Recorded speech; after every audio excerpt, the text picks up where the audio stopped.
I stood there in my wedding dress. The excitement I once felt slipping away like sand through my fingers. I had dreamed of this day for years, the perfect wedding, the perfect moment. But as I stood in front of the mirror, the weight of a cold truth began to settle in. My family wasn't there. They should have been. My mother, my father, my siblings, they should have been by my side. The text came in an hour before the ceremony. My mother's words were brief, almost cruel. "We're not coming. Your father and I don't approve of this marriage." That was all. No explanation, no apologies, just rejection.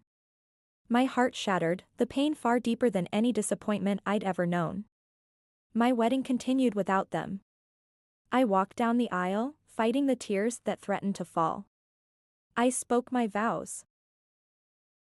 Smiling through the pain, but inside, something dark and burning began to rise. I couldn't let this go. As the ceremony ended and the reception began, I smiled and pretended to enjoy myself. But in my mind, plans were already taking shape.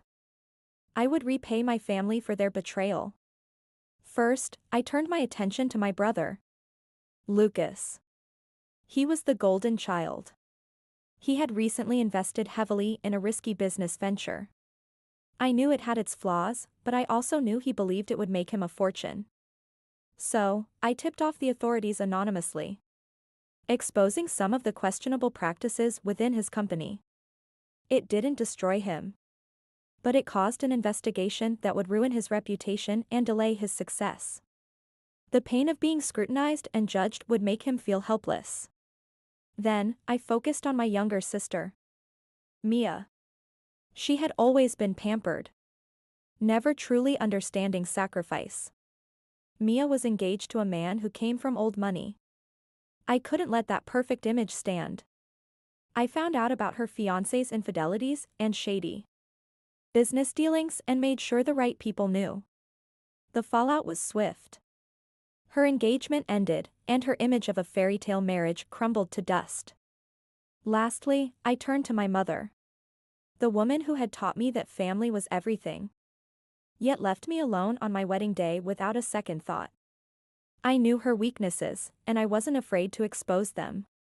I quietly revealed her financial mismanagement to those who had once admired her. The gossip spread like wildfire, and soon, the community turned their back on her. Her reputation, the perfect image she'd built over the years, crumbled as her lies were uncovered. She was no longer the revered matriarch, but an outcast. I didn't feel bad for them. They had made their choices, and now they had to live with the consequences. My family, the ones who had abandoned me when I needed them most, now understood what it felt like to lose everything. By the time I was done, my family was broken.